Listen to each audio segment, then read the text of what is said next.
It is my absolute honor and pleasure to introduce to many of my friends a person who really doesn't need an introduction because he's the soul and the face of Rage for so many years. And welcome, Rabbi G. How are you? Baruch Hashem, thank you. It's Baruch a Hashem. pleasure and an honor to be here. So some people see you on Facebook like Dmitry Goldshteyn. Yeah. Some of us call you Rabbi Goldshteyn. Many people know you as Rabbi G. So for many of us, you're still a mystery. Where did you come from? Dmitry, you were born here in America? Maybe you were born in Borough Park or somewhere in Flatbush. Can you please share your story? Yeah, sure. I was born all the way back in 1977. So I'm turning 43 this year in Odessa in the Ukraine. And it was called the Soviet Union, so I'm from the former Soviet Union. And my family emigrated to the United States in 1979, which I believe was one of the last groups of people that were able to leave in the exodus that was happening at that time, before the doors to the Soviet Union closed with the conflict that was going on in Afghanistan. And the United States, I believe, if I remember my history correctly, was threatening to cut off shipments of grain to the Soviet Union. And one of the repercussions was that the door to let Jews leave was closed. So thank God my family was one of the ones who was able to leave. And we came to New York City with many of the organizations that helped many Soviet immigrants come. I actually went to yeshiva when I was 4 or 5 years old for a couple of months before my mother pulled me out. And that's how I came to the country. So I grew up Dmitry, and I only became David much later in life. Yes, I do want to reveal a secret that actually your babushka, she should be strong and healthy. Your babushka used to come to my classes years back, and I heard about her grandson. Also, I heard that you have a living her other son, your mother here, and her son was actually an artist in Germany. I remember how he came together with her to shul. So she's a wonderful person that I love for many years. But somehow I just heard that you're studying karate. Yeah? Yes. When I was a young boy, from about the age of, 8 to 11. So, I was like a regular kid. My mother sent me to summer camps. So I grew up public education, secular kid. I was only in yeshiva for a couple of months when I was 4 or 5 years old. And my mother actually pulled me out because she didn't feel that it was very hygienic, that specific place, lice, whatever it was. So I went to public school. And then I was bullied. Unfortunately, I was a skinny boy. I was a small boy. I was very much a bookworm. I was a nerd. My loves in life were reading. I was not good at sports. I was friendly, but not very social, if that makes any sense. I wasn't embarrassed to speak to people, but I didn't know how. So all of these factors came together that I was a target for bullies, and I was beaten up quite a bit by kids in school and in summer camps for those couple of years. And finally, my mother, who is a very strong and tough woman who I owe everything to, she tried to teach me how to fight. Now, my mother grew up in the Soviet Union fighting on an almost daily basis for her Jewishness. The stories that she told me of her experiences with anti-Semites, getting into fight with anti-Semites, physically attacking a man 3 times her size when he called her an anti-Semitic slur. My mother and my uncle were both very, very brave and physically combative for their Jewishness, even though they didn't know why, because they were Jewishly ignorant, as most Jews in the Soviet Union were. But they knew they were proud. I didn't have any of that. I wasn't tough. I wasn't a fighter. I was just a victim. And my mother tried to teach me how to fight. That didn't work because I couldn't hit my mother. So how am I going to learn how to fight hitting my mother? So finally, at the age of 11 years old, my mother took me to the karate school that coincidentally, just a few blocks from where we lived, was Alex Sternberg Shotokan Karate. And she enrolled me in that school. And I loved it. And I was good at it. I wound up earning my black belt when I was 15 years old. I competed all around the United States. earning and silver, gold, bronze medals, all different trophies in championships, that regional and national. I competed in Seattle, in Los Angeles, in Colorado Springs, the Olympic training center. We had competitions there. And then everything came full circle when in 1997, I made the United States Maccabiah team. Maccabiah, for any of your audience who may not know what it is kind of like Jewish Olympics, right? It's every 4 years, athletes from all over the world, Jewish athletes from all over the world, travel to Israel and compete in most of the same sports with a few differences as in the Olympics. For example, karate is not yet an Olympic event, but it was already an event in the Maccabiah Games. And I had the great honor of flying to Israel, paid for by the Maccabiah committees. My mother and I, we didn't have any money. I couldn't afford it, but they fundraised for us, flew us to Israel, spent several weeks there. I won 2 bronze medals. I got beaten up by a few Israelis in the ring. They were very, very good fighters. I had a lot of respect for them. During that competition is where I actually began to learn about Torah and Judaism for the first time, as some of my teammates and friends took me to see some classes in Jerusalem, which when I came back from Israel, I started to learn Torah for the first time. Well, speaking about Torah, I have to admit and reveal another secret, that it was probably 2008 when we met. It was 2008 or 7? Yeah, 7 or 8. You came to America 2008. What year did you come here to America? 2008. So it was. We might even have met in 2006. It was like 6 or 7. Yes. So it was probably 6 or 7. Actually, it was when I believe our guys were living in old city, so to speak, in the cave. It was an apartment. Now groups come, go to hotels. The first years, it was just Jerusalem Stone program before even Rach had an official name. And I remember we had like 3 waves, 3 groups of students coming, and they lived somewhere in apartments in the old city that we rented. And it was a lot of fun. People had a lot of, nice experiences, especially going out at night and was staying very late or very early. And the next morning they came. I remember they were the best teachers, the most amazing, Rabbi Berger and others.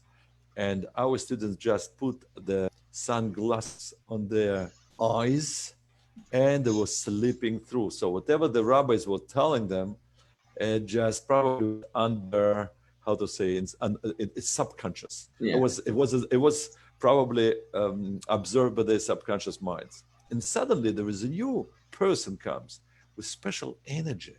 Everybody woke up. I don't know what you did. And I remember I ran to you and I asked you, please tell me, like, what's your name? Where you from? And you said, well, my name is Dmitry. I was born in Odessa. I said, what are you talking about? We need you. Where do you live? Well, I was born in Flatbush. I actually lived on Avenue M around the corner from where you live. We lived in the same. And I said, please, we need you in Brooklyn. What I wanted to ask you for that moment is, tell us about Aish. How happened that who was a karate genius and won a medal at Maccabiah and ended up in the yeshiva and became a teacher teaching students? How it happened? It's like a student becoming a teacher and a brilliant teacher. It was an incredibly, I'm incredibly honored that Aish Torah invested in me and I was able to teach there. The way that it happened, so after Maccabiah, and I actually saw Aish Torah's Discovery Seminar. That was the classes that my friends took me in Jerusalem. And then I started learning on my own. I actually met my future wife in Brooklyn already all the way back then at people's homes in Crown Heights, and started to learn Judaism a little bit, reading some books on my own. And finally, the man who would become my father-in-law, Rabbi Yitzchak Goldshteyn, he said to me, it's great that you're learning, but you need to go to yeshiva. How can you raise a Jewish family if you don't spend at least 1 year in yeshiva. I said, you know what? That sounds reasonable. Where should I go? And he said to me, he himself was someone who didn't grow up religious, became religious later through Chabad and Crown Heights. And he said to me, he says, you know, I only know about 2 yeshivas in the whole world. I know about Chabad Morristown Yeshiva, and I know where I went back in the 1970s, which was Esha Torah in Jerusalem. I said, you know, Jerusalem, I think I'd like to go back to Israel. Let me go try that out. So some people that I knew, some students of mine, because I was teaching karate already at that time, their parents, they helped me to find out where this yeshiva was. And then I wound up in 1998. I went to yeshiva for the first time in Jerusalem. And it was, until today, one of the most special and powerful experiences that I could possibly imagine. It was like the Garden of Eden. You know, you were fed, you were clothed, you had nothing to worry about. You just, from the moment you woke up until the moment you fell asleep, you just were surrounded by people whose mission was to become the greatest human beings possible.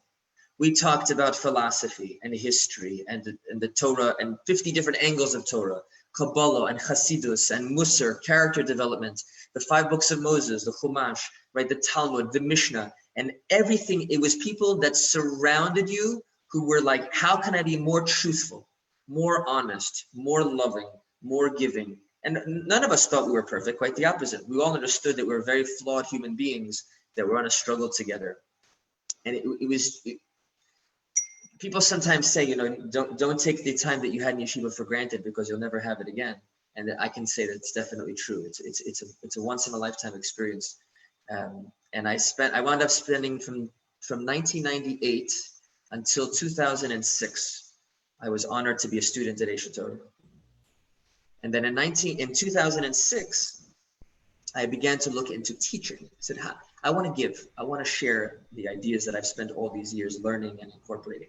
And I began to teach in Esha Torah's Essentials program and the Discovery Seminar. That is where the story that you mentioned, if I can actually want to tell the story from my perspective, because it's actually quite funny. I was sitting in the office of Esha Torah's Discovery Seminar, and the rabbis there, my role models, my mentors, men that I loved and continue to love till this day. And one of my rabbis, he comes in and he looked like he had just been in war. He looked exhausted. I said, Rabbi, what happened? He looked at me and he just said one word, Russians. Just like that. And I knew I was teaching next. And I was like, oh no. And I thought, okay, well, I grew up, you know, I was an immigrant from the Soviet Union. These are kind of my people. I think maybe I could break the ice with them more easily than my rabbis who didn't have that background. So I came into the room and it was one guy in the back was just lying down on the table asleep, like straight up, no shame, just jacket over his head, asleep in the back of the table. There were 1 or 2 women in the front who had their mirrors out and were doing their makeup. It was a very interesting situation. And I came in and I looked at them and I said, Здравствуйте. У меня зовут Дима, right? Which my Russian is not that great. I have a horrible accent, but right away they perked up. I spoke to them 3 words in Russian. And I said, look, you know, I was born Dmitry. I don't know a lot of Russian, but I can tell you this. I know the 3 Russian food groups. Silotka, kartoshka, and vodka. And there was a nice laugh. Everyone really appreciated the humor. And then from there, it was easy. It was a joy. They were involved. We had a great time. I shared, you know, the class that I shared with them. And it really, that was the story that you told, but it was coming from the other perspective. It was a lot of fun. And I really loved teaching this group. We hit it off right away. And, you know, somebody said, Rabbi Katzin. I said, Rabbi Katzin. I recognize that name. Rabbi, do you know my babushka? And that's how we realized that we knew each other indirectly already for years. What an amazing story. But at the same time, how did they turn a Russian kid coming to discover that Jew into Asia?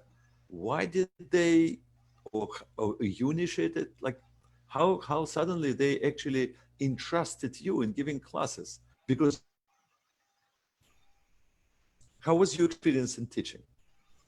So the culture at Aisha Torah, which was of course created by Noach Weinberg of blessed memory, the Rosh Hashiva, great man.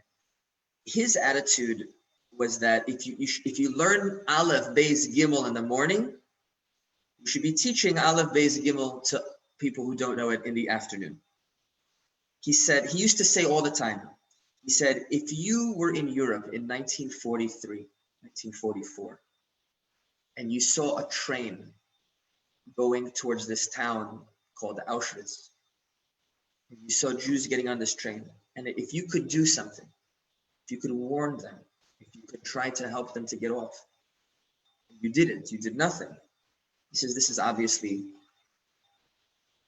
you don't even have to say what it is. He says, what we're seeing today in the past, he said this, decades ago, he says, what you're seeing today is a spiritual Holocaust, a Holocaust of ignorance, a Holocaust of assimilation, a Holocaust of detachment from Jewish history and culture and religion and connection to the Jewish people as a whole. He says, you see Jews who know nothing, they're ignorant of everything Jewish. They don't know about our holidays. They don't know about our philosophy. They don't know about our mitzvos. They don't know about our Torah. They don't know what Judaism has even to offer to them and to the world. Not through any fault of their own, but because no one ever shared it with them. How could you sit back and not try to save these Jews from the spiritual Holocaust? At least to share with them what you know. They're free will people. They'll make their choices. It's not about twisting someone's arm. But if you see someone who's ignorant and you have knowledge and you keep your mouth shut, that is allowing the Jews to get onto the spiritual train, to the spiritual Holocaust. It's not tenable. It's not what a Jew should do. And so that was what I was surrounded with. This is what I heard on a daily basis. I knew right away, I need to teach Jews, whether it would be a full-time job or just have people for Shabbos while I was working as an engineer or something. But I knew that that was going to be something that was central to my life. And as time went on, I realized I really wanted to make it the central part of my life. I couldn't imagine at that time in my life, I couldn't imagine giving up this opportunity to become someone who would share Jewish wisdom with anyone who was willing to listen to me. And so, and then in 2006, I began to teach pretty much full time. And then in 2008, I was given, by you and by Rabbi Tokarski, who was the founder of Jerusalem Stone, and then later one of the founders of Rage, that you and other rabbis, Rabbi Sushard and others, essentially got together and said, David, why don't you come and work full time as a Jewish educator in Brooklyn with your people, Jews of Russian descent? And my wife and I were, this is a gift from God, an opportunity that you can't imagine will be repeated ever again in life.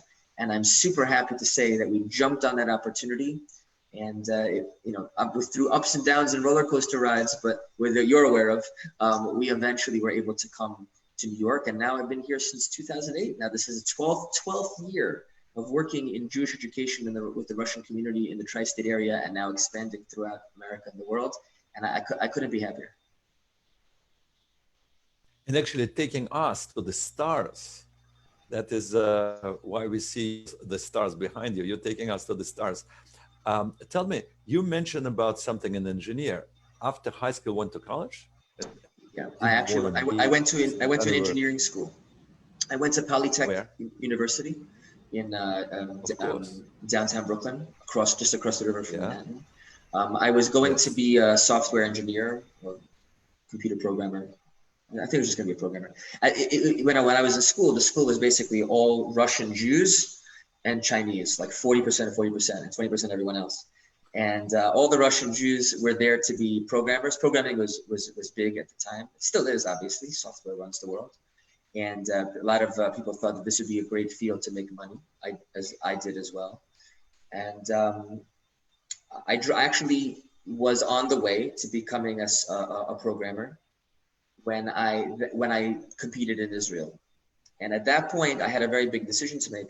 Do I finish my college education and try to get some work, etc., or do I defer and try to get my Jewish education? And someone in in Jerusalem said to me the following. They said, college is obviously, for many people, is a wonderful thing and teaches you how to make a living. But yeshiva teaches you how to live. And so, has anyone yet taught you how to live? And I said, you're right. No one ever taught me how to live yet. And so I wound up leaving college, and I wound up dropping out entirely and just going to Jerusalem, going to yeshiva. I'm not suggesting that for everyone. I'm not saying that my path is everyone else's path. If I would have done anything different, I would have tried to figure out a way to properly defer my college loans. I did do a good job with that. I would have figured out a way to properly finish and get a degree, which I did not. So do I regret going to yeshiva? Not at all. Could I have done it in a more intelligent manner? Yeah, I could have. So there are a few mistakes I could have fixed in retrospect. But leaving college to go to yeshiva, never for a moment do I regret it. I think it was the right decision for me, and it's something that continues to provide dividends and fruits for myself and my family, and I hope for the students if they enjoy what I have to share with them. I believe that your experience of a karate fighter is also part of the Jewish courage, fighting for the Jewish values and the future of the Jewish yes with you.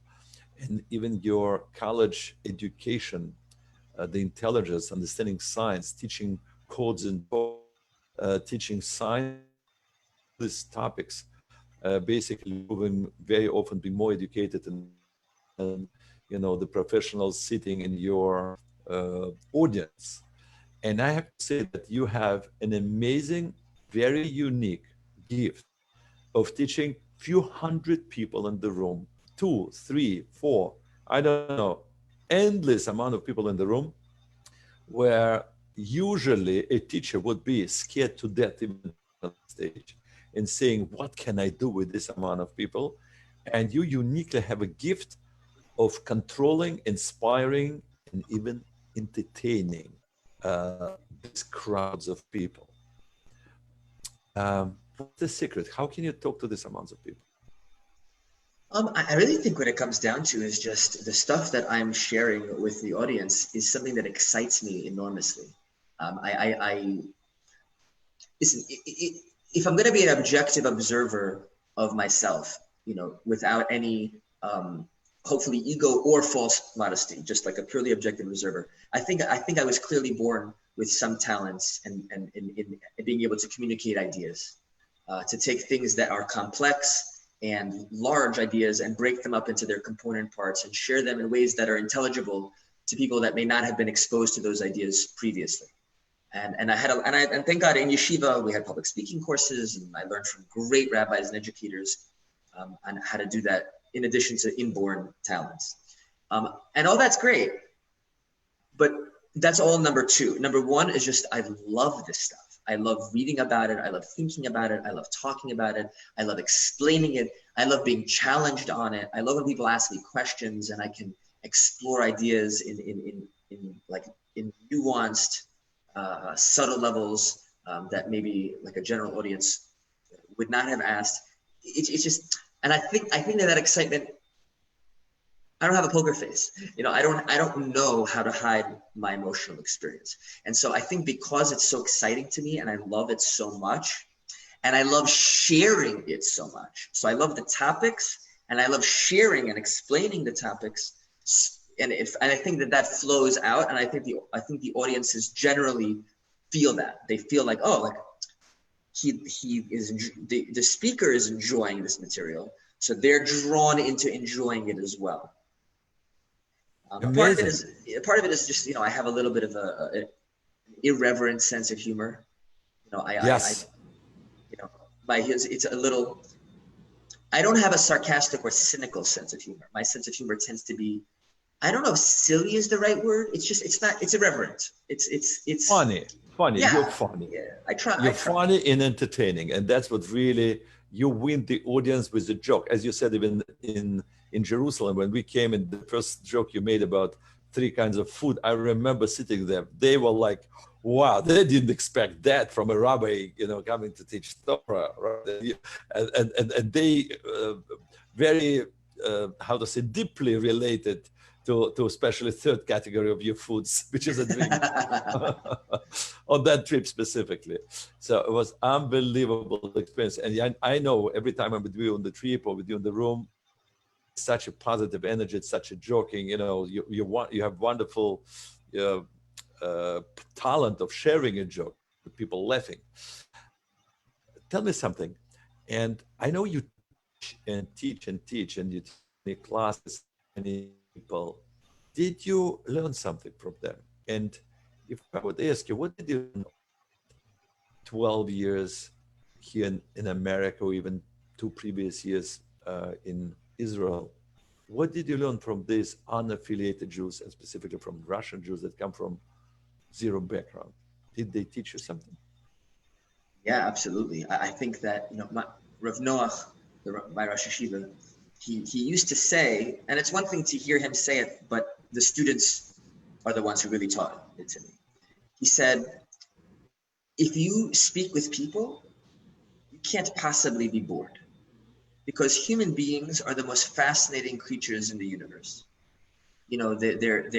Their contradictions, their layers, their subtleties, their universe, their background, their history, their struggles.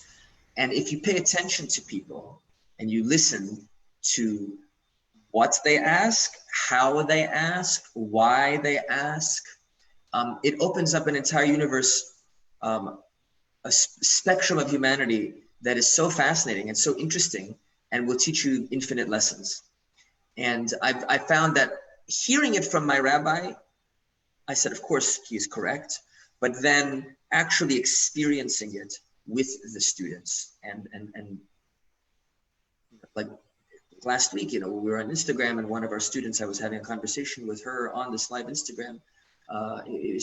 People are they're so smart, and they have so many things to offer, and so many things to correct me. Like, oh, I never thought of it that way. I think, it's almost not stereotype. That's not the right word. I'm trying to remember the word. It's almost forget the word. That people. There's a famous saying. I learned from my teachers. I learned even more from my peers, and from my students, I learned most of all. This is a rabbinic statement, and it's almost cliche. That was the word I was thinking of. It's almost cliche. Every educator says this. And I think to myself, it's cliche for a reason, because I don't know if every person who says it means it, right? Maybe, but let's give them the benefit of the doubt, because I mean it. I really do feel that I learned so much more from the questions of my students and the statements of my students than I did from reading of the books. They forced me to examine my thinking in a way that none of my teachers even were able to do. I wanted to ask you maybe to articulate, define 3 whys. What are we doing it for the sake of what is probably the greatest power, motivation. Why you do what you do? Obviously, Simon Sinek, one of the famous business leaders, said that some companies know some know how to do it, but very few know why they do what they do, right? Why do we do it for? And if why, then they have the power, the strength, energy to do it. So we are talking currently to 3 categories of people. Imagine we're talking to people like you 20 years ago, that, some college students, some young professionals, they just hear us talk. And you want to tell them, you know what, join one of the Rage programs. Come to us on Sunday in the evening, or weekdays in the evening, or come to us Wednesday night in the city. All programs around the country, in different places, in Baltimore, in Philadelphia, in Chicago, in Toronto. We hope also in San Francisco, in Los Angeles. And you give them why. Why should they join? The second why, we know that the soul of Rage is really mentors. These are the people, some of them are our alumni, some of them just young American Jews. They want to volunteer, and they want to teach one-on-one or a small group of young Russian Jews that come and join classes. And if you have to tell them, why should they come and basically volunteer their time? And the last question, what if you see somebody like you who is deciding now, should I go into computer science or maybe into teaching at Rage? And you will hire someone who may be a teacher at Rage. So 3 levels. Why should I join as a student? Why should I join as a mentor? And maybe why should I join as the future Rabbi J? Very, very good things to think about. It seems to me that to get the most out of life, you need to know a few things. First of all, the most important thing of all is, what is your purpose, right? I think that the biggest difference between people in the world is between those human beings who believe that we as human beings have a purpose to exist, a higher purpose, a reason beyond just survival, like not just our biological purpose, our selfish genes, as Richard Dawkins would say, or just survival, but something beyond that, maybe metaphysical, maybe spiritual, however you want to put it. What is that purpose? And there are those who believe that we don't have one. There is no higher purpose. Right? And so that to me is the first thing that you need to search for. Why should you come as a student to Rage? Because it is, I believe, only through Torah and through Judaism that you can find out ultimately what your purpose in life is. Whether you're religious or not religious. I grew up a secular atheist, materialist, reductionist, all of that kind of stuff. That's how I grew up, right? So I would be the last person to judge someone on their level of observance or religiosity. But I think that it is absolutely essential to life, essential to be able to journey through this existence and deal with the difficulties of just being alive, to know what's your purpose. Where am I going? What's my mission? Why am I here? That is, to me, the number one thing of all. And that is something that, yeshiva in general, Torah learning in general, and hopefully Rage in particular, can help people to discover. I think to flesh that out just a little tiny bit without getting into a whole class, I think that we really have 3 different hats that I like to say. We wear 3 hats. We're human beings, we're Jews, and we're individuals. And so you can look at what your purpose in life is from the 3 different ways. What's my purpose as a human being? What's my purpose as a Jew? And what's my purpose as David? Or obviously the rest of you guys are not David, or you might be. Hi, David. What is my path that I should be walking? That's number one. That's the number one why. They say, I read that the Marines, when they're in boot camp, they call it boot camp? I know they call them the Army.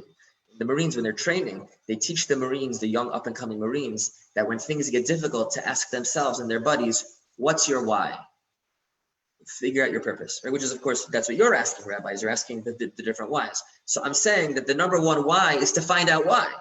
That is the number one thing you need to, the number one reason to do Rage in particular, and Judaism in general, for whatever level and path, is to find out your purpose.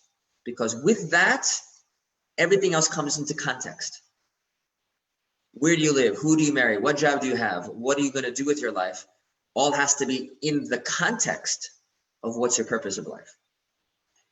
Now, as a mentor, in addition to that, maybe hopefully our mentors already have access to, or people who are potential mentors have access to what's their purpose in life, because they've already grown up with this, and hopefully it's something that they've thought about and clarified.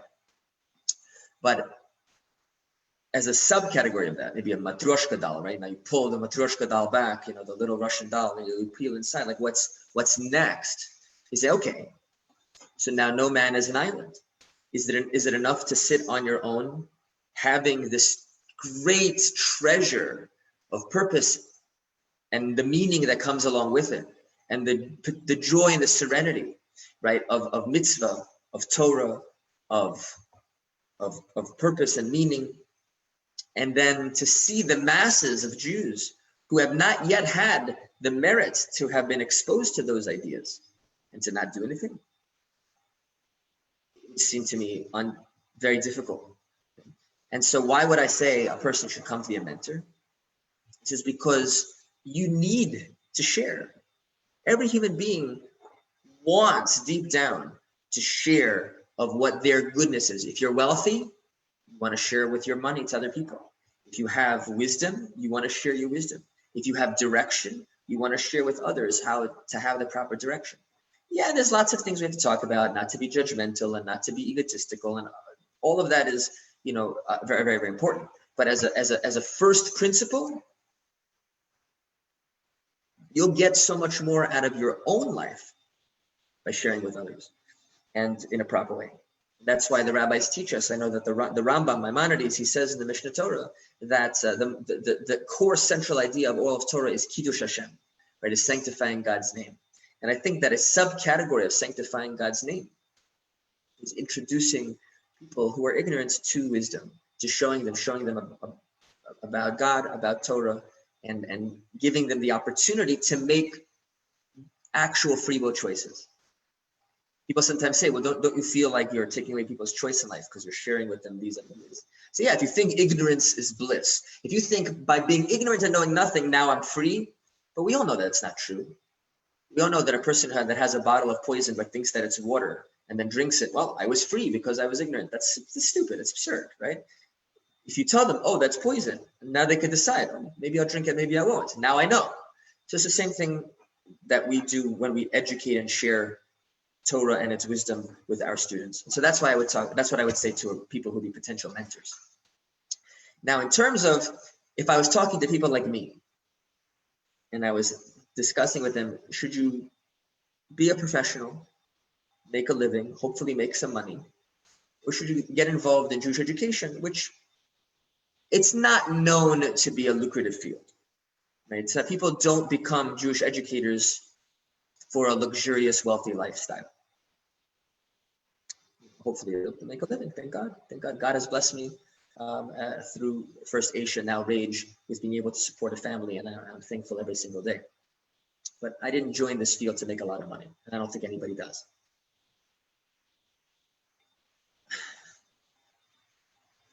I think that the answer is obvious, right? If you can handle it, if you have, I don't want this to sound like in any way that I'm tooting my own horn, but there's a certain courage, and there's a certain toughness, and there's a certain sacrifice. I think the answer is obvious. If you ask somebody, if you're able, should you be somebody like a medic in the field fixing injuries, or should you be in the laboratory curing cancer? It seems clear. If you're able to cure cancer, if you're able to fix the problems of this world in a major way, of course you would. Would you give up things in life so that you could save millions of lives by curing cancer? Of course you would. So how come people don't?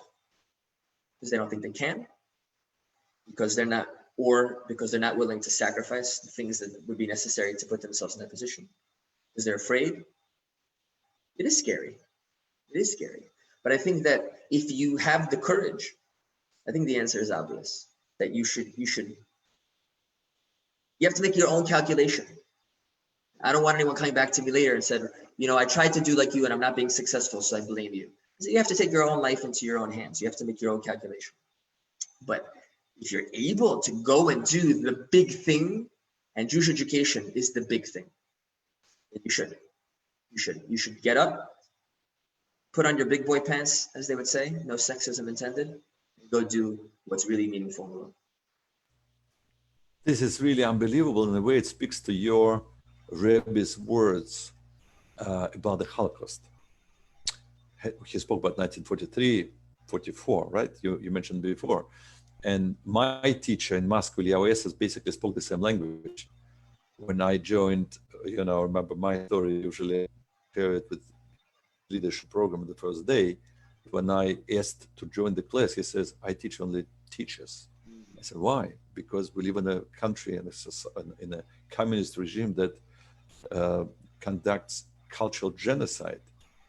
So I felt exactly the same, meaning that fighting ignorance is actually trying to might defeat Adolf Hitler and Joseph Stalin and all those who wanted to take this wisdom from us, our heritage, because taking away our values, our history, they taking away our soul and our future, because a nation without the past is a nation without the future. But I'm at the same time sensitive because I understand that people listening to us may feel like, does he call us ignorant? Of course, we respect you and love you. But when people took away, when Crusaders and Inquisition and Bolsheviks and Nazis took away our rabbis and killed them, so they created this lack of Jewish education among Jews that actually we are trying to fight and to restore and return this heritage, this past, or actually this freedom of choice for people to choose. Should they join the Jewish people willingly, or they decided they want to go elsewhere, which always happened, and people free to continue either way they want. But meanwhile, I do want to tremendously this interview for sharing your love and your passion and your why you actually shared that. And maybe what you would like to tell our viewers, because we are going through tough times, and the times of coronavirus and of riots, and some people getting kind of tired, and they also need courage and inspiration as a blessing or a thought for people who are going through this for the last number of months.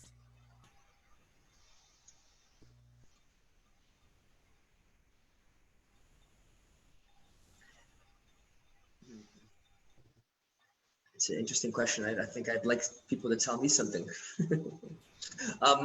If I had to, encapsulate a positive message that I would try to tell myself, first of all, listening could kind of like listen from the side.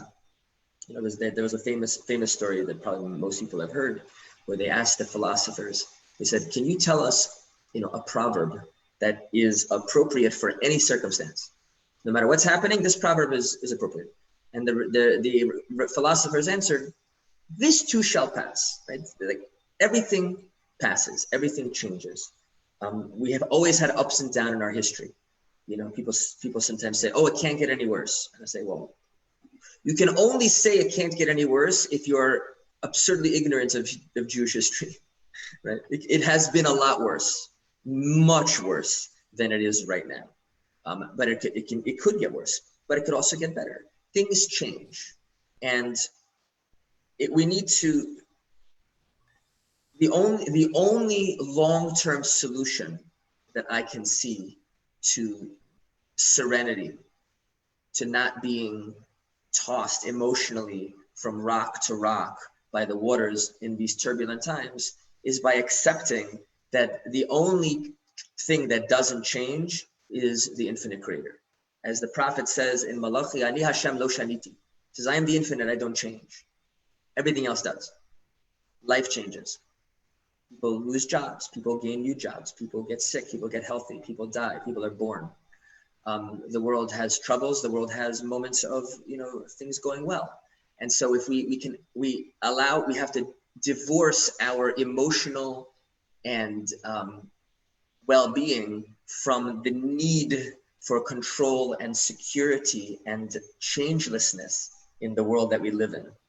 And I'm not preaching from a position as a person who has done this. I'm telling myself this, number one. And then always the question is, as things change, the question is, okay, what should I be doing now? If I understand the Torah and its wisdom, and what do the scientists have to say, what do the philosophers have to say, what do the rabbis have to say, bring it all together, think for myself, come to the best conclusion I can come to, and then act as best I can. And then everything else, I have to give up to my creator and say, "You're in charge. I don't know what you're doing. I don't know why you're doing it, but I love you, I trust you, and I'm going to try my best to fit myself into the molds that you're trying to create for me, so that I can be a Kiddush Hashem, sanctify God's name. I can share your wisdom with the Jewish people in particular and humanity in general. and create myself into a better person, create a better family, create a better community, create a better nation, and ultimately create a better world. Unbelievable. So if I understood you correctly, or the idea that I take from it, that as you said, everything passes and everything changes. And maybe even the current situation of so many changes going on inspires us to constantly change, improve ourselves to actually connect to the infinite. Am I right? So we do need to That is continue working definitely, ourselves and definitely what I'm trying to say. changing, and therefore changing rage, changing, field of Jewish education. I want to thank you tremendously and looking forward for hearing new great achievements of Rage and your many, many students and all those who admire you. All the best Thank to you you. all. Thank you so much. God bless. Bye-bye.